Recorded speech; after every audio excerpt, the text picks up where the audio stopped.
Olá, meus irmãos do Fraternidade, muito prazer estar aqui novamente com vocês. Vamos iniciar a nossa palestra de hoje sobre o tema da emancipação da alma, que está no Livro dos Espíritos, parte 2, capítulo 8, questões de 400 a 455. Façamos uma prece. Vamos elevar o pensamento a Deus, agradecendo a oportunidade de estarmos estudando a doutrina espírita, aprendendo, conhecendo cada vez mais, para capacitarmos, a formarmos um juízo acerca da vida a partir do ponto de vista espiritual, fortalecendo a nossa fé raciocinada e assim podendo caminhar com passos mais firmes em meio às vicissitudes que a vida ofereça, para o nosso próprio aprimoramento espiritual, que possamos cada vez mais praticar o amor, caridade, perdão, ensinados pelo Cristo. Motivados por esse objetivo, iniciamos nossa palestra. Assim seja. Bem, o tema da emancipação da alma é um tema que tem a ver com o conhecimento da realidade espiritual do homem. O Espiritismo nos permite compreender que somos, para além do corpo, um ser imaterial, espiritual, consciente, inteligente, principalmente por esses fenômenos, a mediunidade e a emancipação da alma, o que quer dizer a libertação da alma em relação ao corpo. Há fenômenos em que a alma se liberta parcialmente do corpo e que são estudados pelo Espiritismo e que nos permitem concluir a existência do espírito. São eles, numa lista prévia para a gente tratar depois cada um mais detidamente. O sono e os sonhos, as visitas espíritas entre pessoas vivas, a transmissão oculta do pensamento, a letargia, catalepsia, mortes aparentes, o sonambulismo, o êxtase e, por último, a segunda vista. Tudo isso é tratado no Livro dos Espíritos. Vamos começar falando do sono e dos sonhos. Entende-se na doutrina espírita que o espírito não permanece no corpo de bom grado. Ele se sente como encarcerado. Isso remete à ideia que tinha Platão, no seu livro Fédon, sobre a alma. Ele vai nos dizer que o espírito está no corpo como em uma prisão. Quando o corpo repousa, no sono, pode-se imaginar que o espírito também repousa, mas não é o caso. O espírito jamais está inativo. Nesse caso, os laços se afrouxam e há até uma relação mais direta do nosso espírito com outros espíritos. Nós podemos julgar essa libertação do espírito a partir dos sonhos. Nos sonhos, embora possamos imaginar que eles apenas nos tragam imagens quiméricas, absurdas, de fato muitas vezes ocorrem.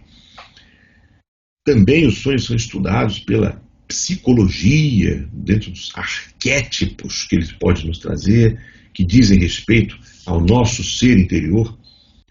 Temos aqui na doutrina espírita a informação dada pelos próprios espíritos de que os sonhos podem constituir lembranças de outras existências, relações entre espíritos que geram simpatias ou antipatias, inclusive.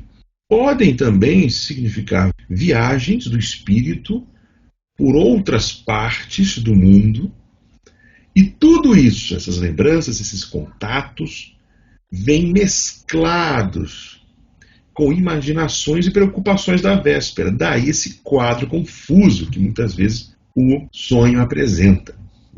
Nem sempre nós conseguimos lembrar de um sonho pela razão de que o corpo grosseiro traz grandes dificuldades para reter as impressões do espírito.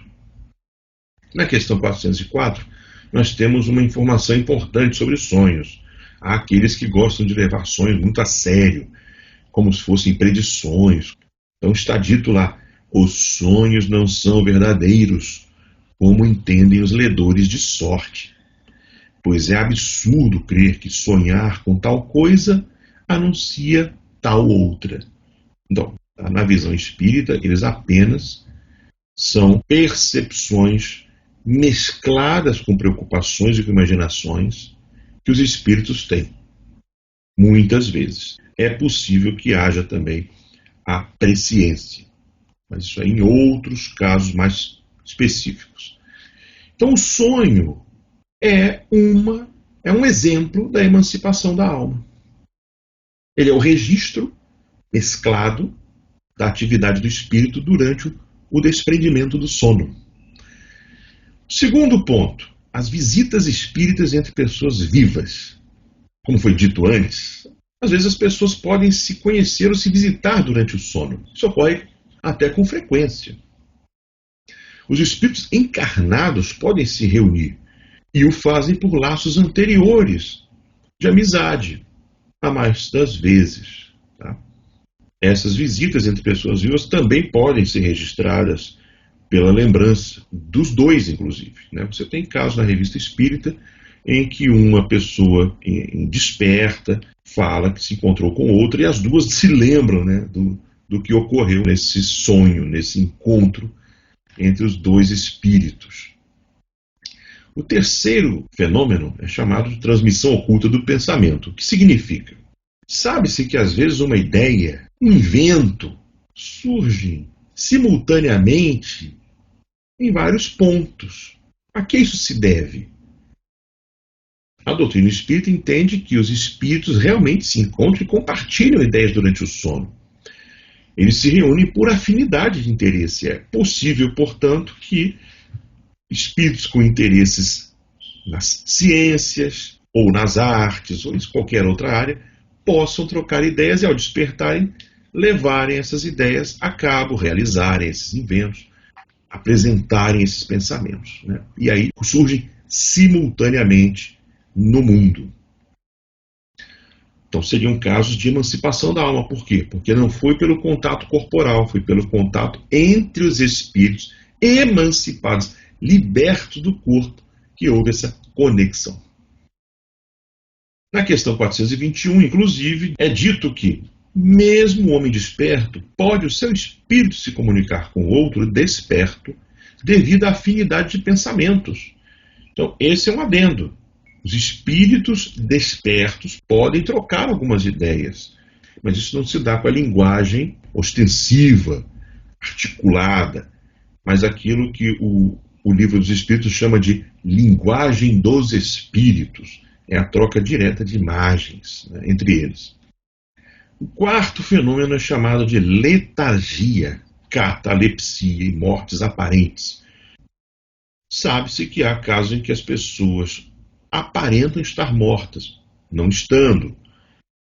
Seu metabolismo fica muito reduzido, imperceptível na maioria das vezes. Nesse estado, é dito na doutrina que o corpo não funciona nas suas funções de percepção e resposta, porque há uma perda temporária da sensibilidade e do movimento. Isso por causas fisiológicas mesmo, não tem a ver com o espírito. Há uma diferença entre letargia e catalepsia, que podemos tratar brevemente. A letargia é tratada como sempre natural. O seu efeito é geral no corpo inteiro, tá? E gera realmente a aparência da morte. Já a catalepsia não. Ela pode ser provocada também pelo magnetismo. O seu efeito não é geral, mas apenas local. E permite a manifestação da inteligência diferente da letargia. Então a catalepsia é mais leve. Porém, nesses casos todos, o espírito ainda pode ver e ouvir o que se passa ao seu redor. Por quê? É pelo espírito que se percebe nesses casos. O corpo estando adormecido, inerte, o espírito ainda ativo, pode perceber as coisas. Ele tem consciência, mas não pode se comunicar devido ao estado do corpo. Isso indica a emancipação da alma em relação ao corpo. O corpo fica em repouso, mas o espírito permanece ativo. Quando ocorre a morte real e não essas mortes aparentes, o espírito realmente se separa do corpo pela desagregação dos órgãos e não religa mais. Para a doutrina espírita, não existe ressurreição do corpo, certo? Isso é uma questão ligada a outras doutrinas, outras religiões. Para o espiritismo, não. Uma vez desligado, o corpo não volta mais. Quando volta, então, é porque o desligamento não foi completo. Quer dizer, não houve a morte. Você tem exemplos dessas chamadas ressuscitações no livro A Gênese, como a de Lázaro. Na verdade, não tinha chegado ao ponto de desligar completamente o espírito do corpo. Assim define a doutrina espírita. O quinto fenômeno é o do sonambulismo. Esse estado de sonambulismo é um estado de independência mais completa da alma do que no sonho. O espírito, nesse caso, pratica ações se servindo do corpo em repouso, mais ou menos como ele se serve das mesas ou das pranchetas para se comunicar, ou mesmo da mão do médium. Então, de fato, o espírito está utilizando, se servindo do corpo, inerte como objeto, para praticar as suas ações. Ocorre dos sonâmbulos, isso o espiritismo estuda bastante, terem clarividência e até falarem durante o seu estado sonambúlico. É porque a alma, nesse caso, está vendo e não o corpo. Ele pode ver coisas à distância, inclusive. A alma está fora do corpo e vai narrando o que vê. Os sentidos opacos são só do corpo, não do espírito, assim nos diz a doutrina. E, inclusive, durante esse estado em que o espírito está emancipado, ele pode se comunicar com outros espíritos. Aí já entra no fenômeno da mediunidade sonambúlica, onde um espírito conversa com aquele que está sonâmbulo, fora do corpo, e esse que está fora do corpo usa o seu corpo como de um objeto, uma prancheta, com uma mesa, para falar aquilo que o outro está falando para ele.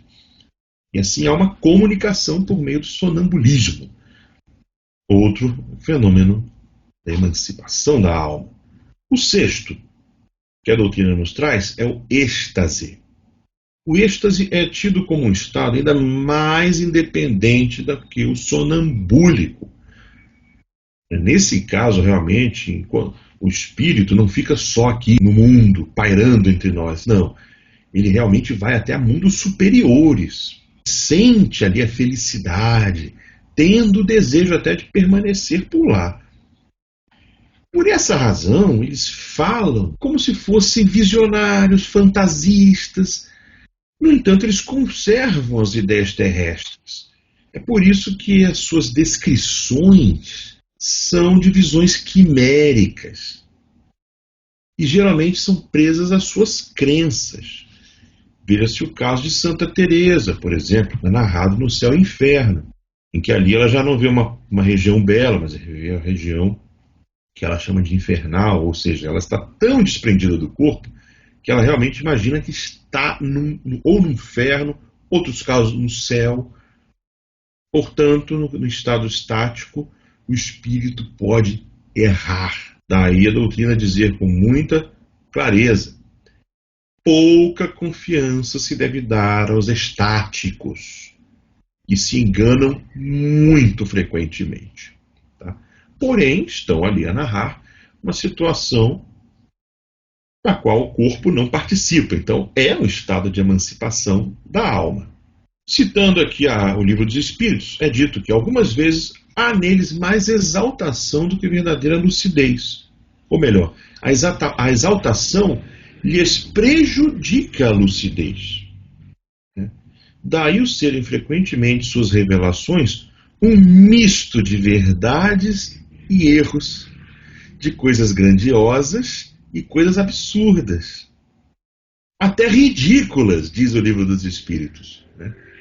Cabe-nos, aqui é uma recomendação que sempre existe na doutrina, cabe-nos tudo julgar friamente e pesar-lhes as revelações na balança da razão.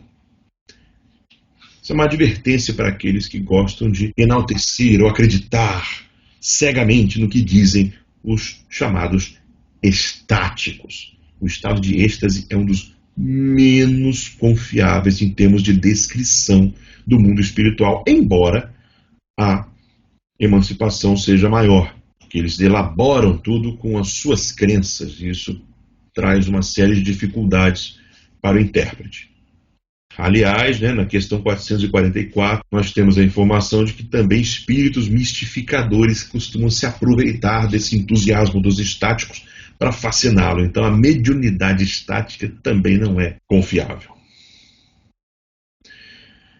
E o último fenômeno é o chamado de segunda vista. Na questão 447 já é dito o seguinte, que todos esses fenômenos, por isso tratamos todos juntos, todos são uma coisa só. É a visão pela alma e não pelo corpo. Percebe? Em todos eles é isso que acontece.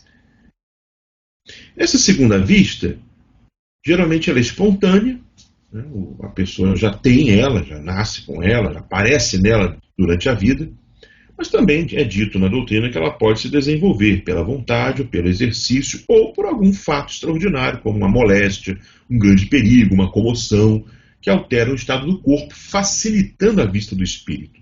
Essa faculdade está ligada, na verdade, ao organismo físico.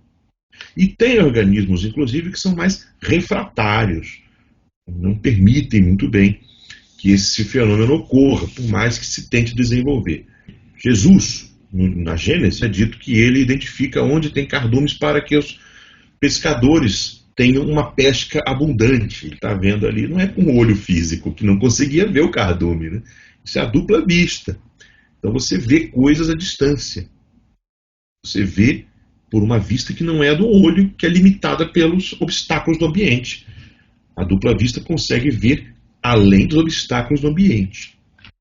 No resumo teórico feito pelo Kardec, ele fala um pouquinho desses fenômenos, para sintetizá-los. O sonambulismo, por exemplo, para o espiritismo, o sonambulismo é mais que um fenômeno fisiológico, como é estudado pela psicologia, Ele é, de fato, uma luz projetada sobre a psicologia. É aí que se pode estudar a alma, porque é onde esta se mostra a descoberto.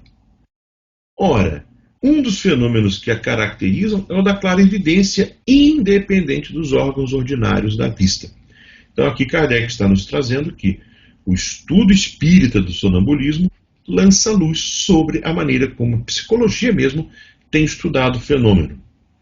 Uma outra citação importante desse resumo teórico é a seguinte: pelos fenômenos do sonambulismo, quer natural, quer magnético, a providência nos dá a prova irrecusável da existência e da independência da alma, e nos faz assistir ao sublime espetáculo da sua emancipação.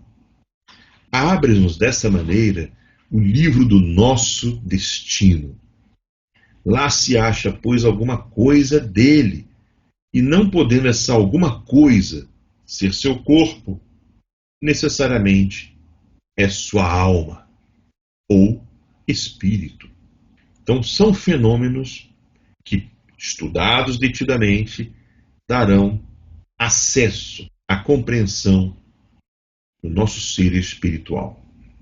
Como conclusão, os estudos desse fenômeno permitem ao homem entrever a vida passada e a vida futura. Mostram a alma desprendida parcialmente do corpo. Esse estudo também pode retirar o homem daquele materialismo bruto, não do materialismo científico, que é próprio das ciências, da natureza. Também tirar o homem ao ateísmo, justamente pelas deduções filosóficas que permite que sejam feitas a partir desse estudo, do desvendamento do ser espiritual separado do corpo. Deixo aqui como mensagem final a citação do Allan Kardec. O sonambulismo natural e artificial, o êxtase, a segunda vista, não passam de variedades ou modificações de uma mesma causa. Esses fenômenos, como os sonhos, estão na natureza.